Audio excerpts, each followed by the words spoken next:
প্রাসাদের পরিবেশ ভারী হয়ে উঠেছে, যেন কোথাও অশুভ কিছু লুকিয়ে আছে। রাজপ্রাসাদের ভেতর অশান্তি বইতে শুরু করেছে। তোমার বিনয় আর শান্ত মন দেখে আমি মুগ্ধ। ছোট রানী, তোমার হাসি খুব বেশি দিন টিকবে না। আমি ঠিকই আভাস পাচ্ছি পারুল। যদি ওই পাখিটা না থাকতো আমাদের কাজ অনেক সহজ হয়ে যেত। আমাকে ছেড়ে দাও, আমি ওর ছায়া।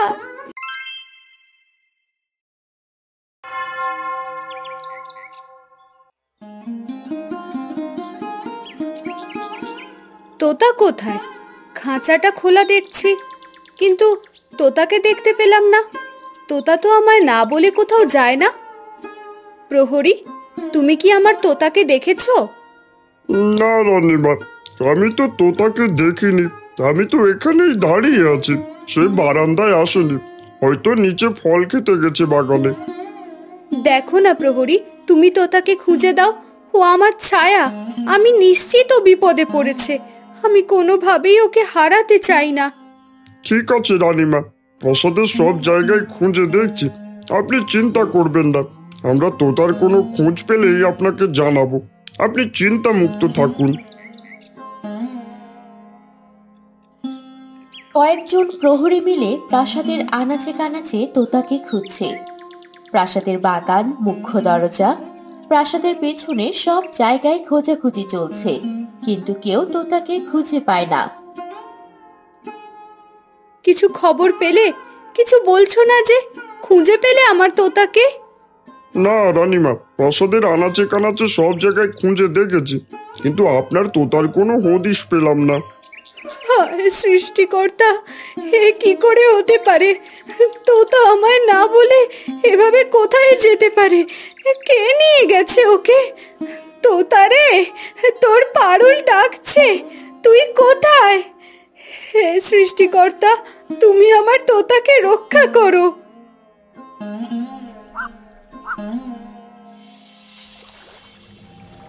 জানিস এই তোতাকে এখানে নদীর পাড়ে কেন এনেছি? যেন এখানে ওকে মেরে ফেললেও তোতার চিৎকার কারো কানে না পৌঁছায়। আজই তোতার শেষ দিন, না থাকবে তোতা, আর না সে ছোট রানীকে সতর্ক করতে পারবে। যা বলেছেন রানীমা, আপনার বুদ্ধির জবাব নেই। আমি সাথে করে ছুরি নিয়েই এসেছি, যাতে কাজটা সহজ হয়।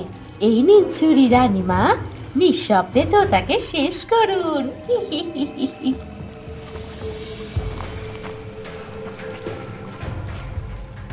কি করছেন আপনারা এখানে? পাখিটাকে মেরে ফেলতে চাচ্ছেন? আপনারা খুব খারাপ। আমি সবাইকে বলে দেব আপনারা নিরপরাধ পাখিটাকে মেরে ফেলতে চান। যদি আগে জানতাম তবে আমি আপনাকে কখনোই পাখিটা ধরে দিতাম না।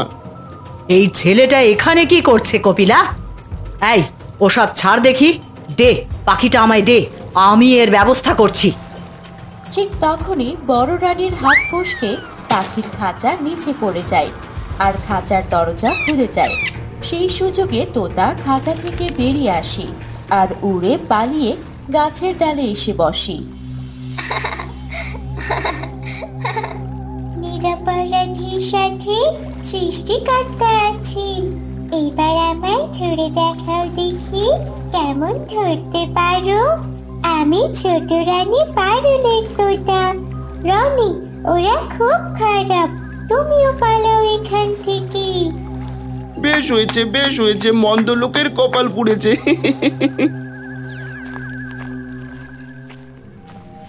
এটা কি করলেন রানীমা? তীরে এসে তরি ডোবালেন, খাঁচাটা ছেড়ে দিলেন। তোতা যে চললো ছোট রানীর কাছে, সে তো সব বলে দেবে। আমাদের কি হবে এখন? ওসব তোকে ভাবতে হবে না। প্রাসাদে গিয়ে সবার সাথে ভালো ব্যবহার করব, আর আমি যেমন বলবো তুইও তেমনই করবি। দেখিস তোতাকে মারতে না পারলেও তাড়িয়েই ছাড়বো।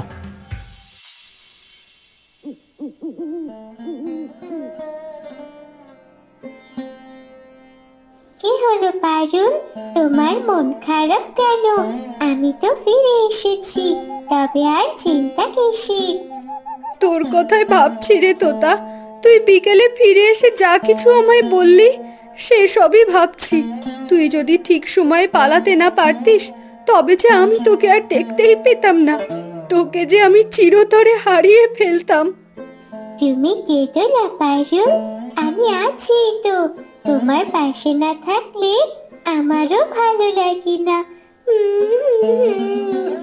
জানো পারুল, মানুষের হিংসাগুলো বুঝতে আমার খুব কষ্ট হয়। এই প্রাসাদে কিছুর অভাব নেই, শুধু অভাব একটু ভালোবাসার। ঠিকই বলেছিস, রানীর জীবনটা আমার আর ভালো লাগছে না। কি করব বল? যদি না ফিরতিস তো আমি কি করতাম? আমি তোকে হারিয়ে ফেলতে পারতাম, সেটা ভেবেই বুক ভারী হয়। আমি বলছি, ভয় পেও না, আমি তোমার ছায়া, যা করব তোমার জন্যই। আর কাউকে বিশ্বাস করে কোথাও বের হবি না। এ প্রাসাদের ছলনার অভাব নেই। তুই যা শুরুতে আমায় বলেছিলি সেটাই ঠিক। বড় রানীর ঘরে বড় রানী বিছানায় বসে চিন্তা করছে। রানীমা, এভাবে কি এত ভাবছেন? মন মরা হয়ে বসে থাকলে যে শরীর খারাপ করবে। ভাবছি কিভাবে তোতার হাত থেকে বাঁচা যায়। মহারাজ এলে তো সব বলে দিবে। আমায় তার আগেই একটা বুদ্ধি বের করতে হবে। ঠিকই বলেছেন, নয়তো মহারাজ আমাদের দুজনকে আর বিশ্বাস করবে না। একবার অবিশ্বাস করে ফেললে আমার পরিকল্পনাও কোনো দিন কাজে আসবে না। না কপিলা, আমাদের পরিকল্পনা বৃথা যাবার নয়। ওই কাঠুরে কন্যা আমার মনে যে অশান্তির জন্ম দিয়েছে তা কখনোই ভোলার নয়। কপিলা, তুই এখন যা, সময় মতন আমার মাথায় ঠিকই বুদ্ধি বের হবে।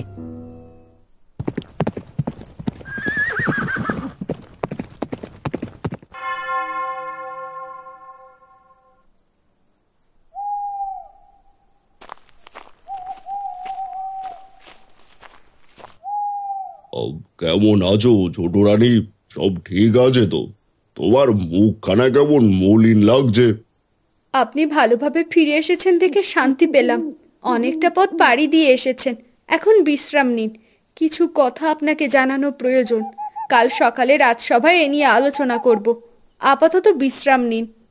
ঠিক বলেছ, আমি সত্যিই ক্লান্ত। কাল তোমার সব কথা শুনবো।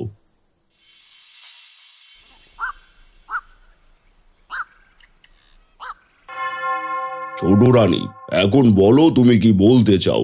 তোমার চিন্তার কারণকে আমায় খুলে বলো। মহারাজ, কাল দুপুরে এক ছোট বাচ্চাকে দিয়ে কপিলা তোতাকে বন্দি করে নদীর পাড়ে গিয়ে মেরে ফেলতে চেয়েছিল, কিন্তু ভাগ্যক্রমে তোতা পালিয়ে এসেছিল। তোতা বলেছে সেখানে বড় রানীও ছিল। কি বলছো ছোট রানী? কিন্তু ওরা তোতাকে মারতে চাইবে কেন? তোতা ওদের কি ক্ষতি করেছে?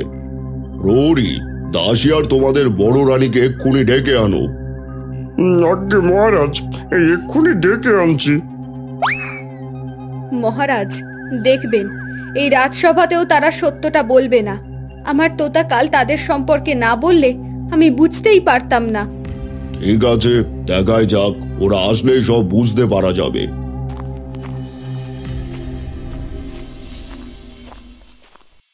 মহারাজ, ওনাদের নিয়ে এসেছি। তোমরা নাকি রানীর তোতাকে কাল মেরে ফেলতে চেয়েছিলে। এসব কি শুনছি আমি বড় রানী? আর কপিলা, এসব কেন করেছো তোমরা? ও পাখি মিথ্যে বলছে মহারাজ। ও আপনার চোখে আমাদের খারাপ প্রমাণ করতে এমন মিথ্যে গল্প বলছে।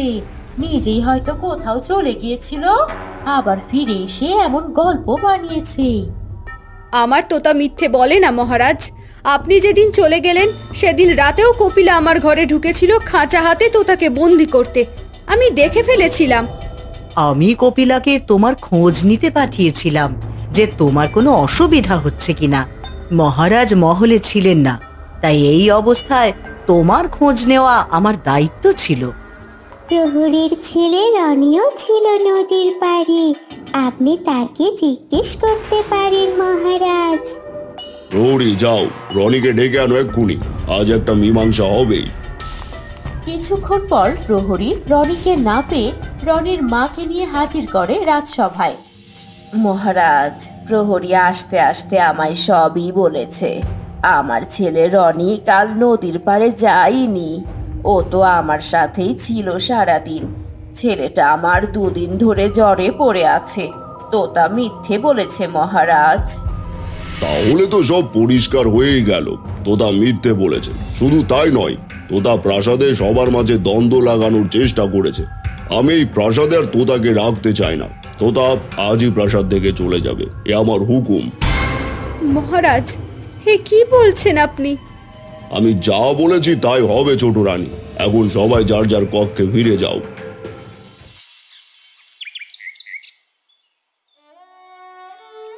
তুই চলে যা তোতা। এই ষড়যন্ত্রের প্রাসাদে তোর সরলতা বোঝার যে কেউ নেই রে। তুই চলে যা তোতা। এই ষড়যন্ত্রের প্রাসাদে তোর সরলতা বোঝার যে কেউ নেই রে। দেখলি না কেমন নিরপরাধ হয়েও অপরাধী প্রমাণিত হয়ে গেলি। কখনো আমার কথা মনে পড়লে এখানে এসে আমায় ডাকিস, আমি তোর সাথে সময় কাটাবো। পারুল, আমি কখনো ভাবিনি তোমার থেকে দূরে থাকতে হবে। তুমি সাবধানে থেকো। বুঝতেই তো পারলে কারা তোমার শত্রু। তাদের থেকে সাবধানে থেকো, নিজের যত্ন নিও। তুইও সাবধানে থাকিস। বাবা মার কাছে চলে যা। এতদিন আমার সঙ্গে ছিলি, এখন তাদের সঙ্গ দিবি। আর পারলে রোজ একবার হলেও আসিস। আমি চলছি, তুমি যদি ডাকো আমি বারান্দায় এখানে এসে বসবো। মনে রেখো, আমি সব সময় তোমার ছায়া। ভালো থেকো পারুল।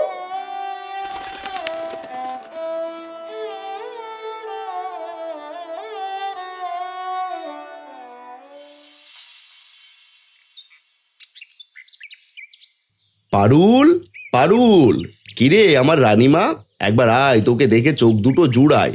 কতদিন তোকে দেখি না।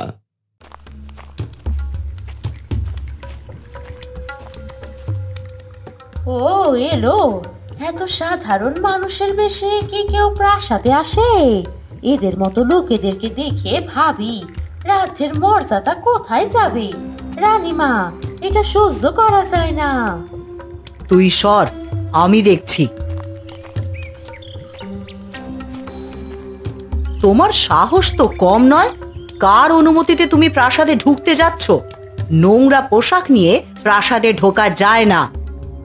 বড় রানীমা, আমি আমার পারুলকে দেখতে এসেছি গো। কতদিন হলো ওকে দেখি না। আর আমরা গরিব, দামি পোশাক কেনার সামর্থ্য আমাদের নেই রানীমা।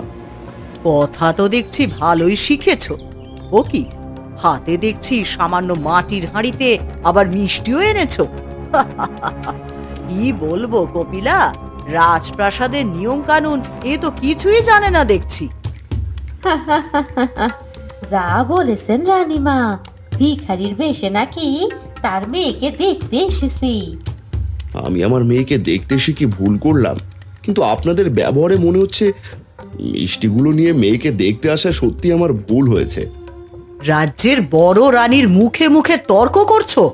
এসব আমি কিছুতেই বরদাস্ত করব না। আমি মহারাজের মতন দরদি নই যে তোমাদের মাথায় তুলে রাখবো। যেখান থেকে এসেছো সেইখানেই ফিরে যাও। এত বড় রাজপ্রাসাদে আমি থাকতে আসিনি রানীমা। অনেকদিন মেয়েকে দেখি না, শুনলাম মেয়েটা আমার গর্ভবতী, তাই দেখতে এসেছিলাম। দাসীমা, মিষ্টিগুলো নিন, আমি চলে যাই। কি করলি কপিলা? সামান্য কাঠুরি আর মিষ্টির হাঁড়ি হাতে নিলি? ফেলে দে বলছি এক্ষুনি। বড় রানী বলার সাথে সাথে কপিলা মিষ্টির হাঁড়ি দুটো মাটিতে ফেলে দেয়। নির্বাক হয়ে অসহায়ের মতো দাঁড়িয়ে থাকে জোগাই। ঠিক তখনই পারুল এসে হাজির হয় সেখানে। এসব কি করছো তোমরা? উনি আমার বাবা, আর তোমরা আমার বাবার সাথে এমন আচরণ করছো। পারুল, থাক মা, তুই কোনো কিছু আর বলিস না। আমি প্রাসাদে যাব না। তুই সুখে আছিস এটা দেখে আমি খুশি। তোকে দেখতে এসেছিলাম, দেখা তো হয়েই গেল। আমার আর কোনো আফসোস নেই মা। তুই ঘরে যা, আমি চলি।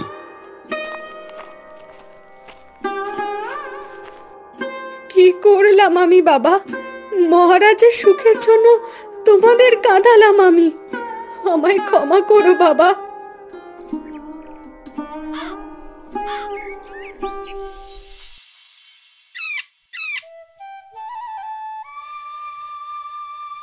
তোতা, জানিস আজ বাবা এসেছিল আর ওরা বাবাকে অপমান করে তাড়িয়ে দিয়েছে। বাবার ওই অশ্রু ভেজা চোখ আমি ভুলতে পারছি না। মন খারাপ করো না পারুল, দেখবে একদিন সব ঠিক হয়ে যাবে।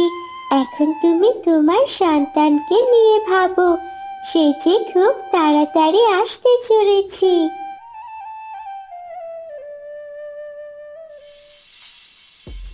সেই রাতেই ছোট রানীর প্রসব ব্যথা শুরু হয়। রানী বিছানায় শুয়ে ছটফট করতে থাকে। ও মাগো মহারাজ, আমার খুব কষ্ট হচ্ছে। আমার যে প্রসব ব্যথা শুরু হয়ে গেছে। আপনি দাইমাকে ডাকুন, আমি যে আর সহ্য করতে পারছি না। প্রহরী, দাইমাকে দ্রুত খবর পাঠাও। আমি এক্ষুনি যাচ্ছি মহারাজ। ছোট রানী, সাহস করো, আমি তোমার পাশে আছি। শান্ত হও, দাইমাই এলেন বলে একটু ধৈর্য ধরো। খুব কষ্ট হচ্ছে, আর সহ্য করতে পারছি না মহারাজ।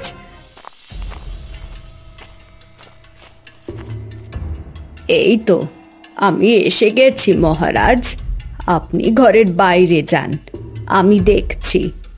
দেখবেন দাইমা, আমার স্ত্রী সন্তান যেন সুস্থ থাকে, কারো যেন কোনো বিপদ না হয়। আপনি ভরসা রাখুন, সৃষ্টিকর্তাকে ডাকুন, সব ঠিক হয়ে যাবে।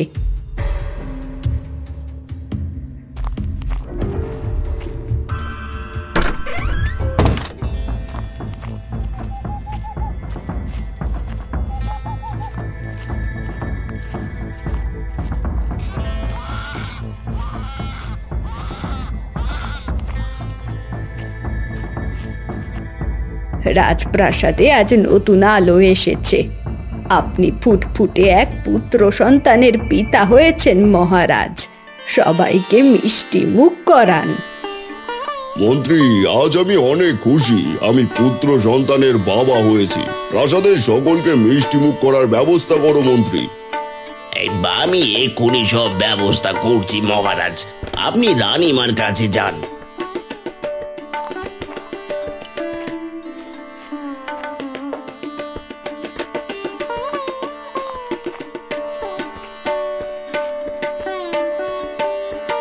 এই আপনার পুত্র মহারাজ, আমি চাই সে বড় হয়ে দেশের কল্যাণ করবে, আপনার রাজ্য রক্ষা করবে।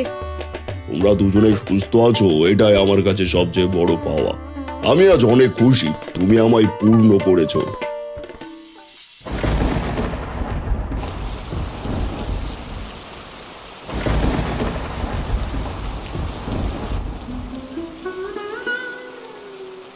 আহা, শরীরে আগুন জ্বলছে, কেউ যেন ত্বকের ভেতর আগুন ঢেলে দিয়েছে। এ কি হচ্ছে আমার?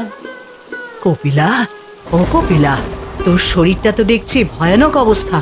সারাটা গায়ে ফোস্কা পড়েছে কেন রে? কালো তো দিব্যি ভালো ছিলি।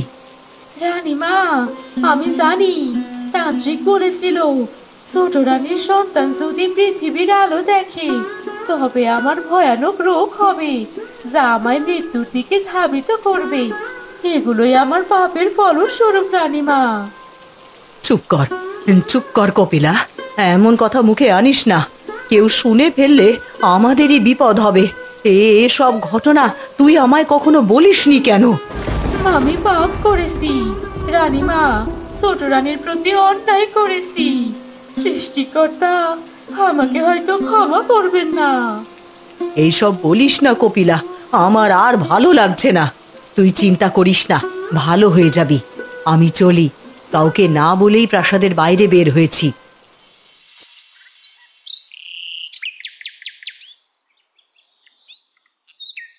মহারাজ, আমি ভাবিনি এত বড় আশীর্বাদ পাবো। এই সন্তান যেন রাজ্যের জন্য সৌভাগ্যের প্রতীক হয়। তুমি যেমন হৃদয়বান তেমনই সৌভাগ্যবতী। এই শিশুটি যেন তোমার মতোই পবিত্র হয়। মহারাজ, রাজপ্রাসাদে আজ নতুন সূর্যের আগমন ঘটেছে। রাজপুত্র নিশ্চিত রাজ্যের ভবিষ্যৎ রক্ষাকর্তা হবে। কই, আরে দেখি দেখি আমার সন্তানকে দেখি। সত্যি আনন্দের দিন আজ, দেখতে আমাদের মহারাজের মতনই হয়েছে দেখছি।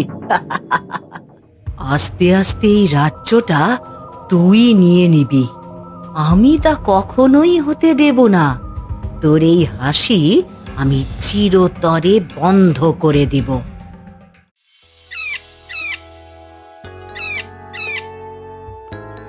পারুল, তুমি কি ভেবেছো আমি তোমার ছেলেকে দেখতে আসবো না?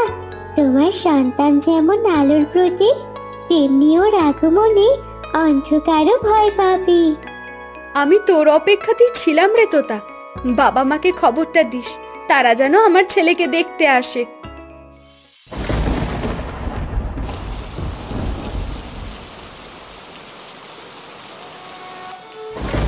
রানীমা, আমি অনেক পাপ করেছি, যদি পারেন ছোট রানীর কাছে ক্ষমা চেয়ে নিবেন, না হলে আপনিও শান্তি পাবেন না। আমার শরীরের দিকে তাকান, এই সবই পাপের ফসল। কপিলা, এখন এসব বলিস না রে। আমি তো শুধু নিজের ভাগ্য ফেরাতে চেয়েছিলাম, কিন্তু আজ বুঝলাম আমি অন্ধকারে হারিয়ে গেছি। বাচ্চাটার চোখের দিকে তাকিয়েও আমার মন গলেনি। কতটা পাপে ডুবে গেছি তা তোকে দেখে বুঝতে পারছি রে।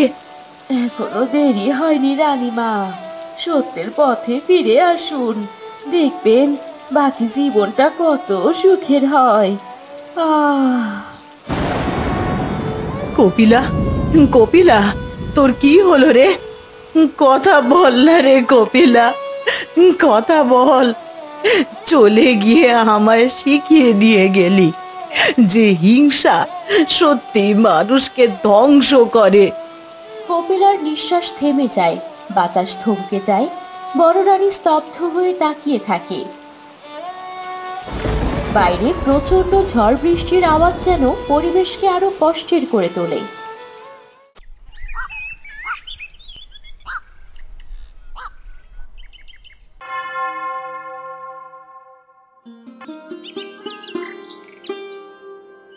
বড় দিদি, আমি জানি তোমার মনটা ভালো নেই। কপিলা চলে গেল, তুমি একা হয়ে গেলে। আমি কাউকে ঘৃণা করি না। এসো, আমরা একসাথে এই রাজ্যকে শান্তিতে ভরিয়ে তুলি। তুমি সত্যিই অসাধারণ, আমার মনও জয় করে নিলে। তোমার মতন মেয়ের সামনে মাথা নিচু করতেই হয়। এ কি বলছেন রানীমা? আপনি বড়, আপনার স্থান এ রাজ্যে অনেক উপরে। এসব বলে আমায় আর লজ্জা দেবেন না। সত্যের আলো কখনো নিভে না। এই রাজ্য আজ সত্যিকারের শান্তি পেল। তোতা, তুই আজ থেকে এই প্রাসাদেই থাকবি। আমি মহারাজকে বলে সব ব্যবস্থা করব। একজনকে হারিয়ে এমনিতেই শূন্যতা অনুভব করছি রে। তুই চলে গেলে আরো শূন্যতা এসে যাবে। তুই সারাক্ষণ আমাদের ছেলে রাজপুত্রের সাথে খেলা করবি। কই গো রাজপুত্র, তুমি কবে বড় হবে? তোমায় নিয়ে ঘুরতে যাব অচিনপুরে। পরবর্তী সিজনের আভাস, এক নতুন রহস্য আসছে।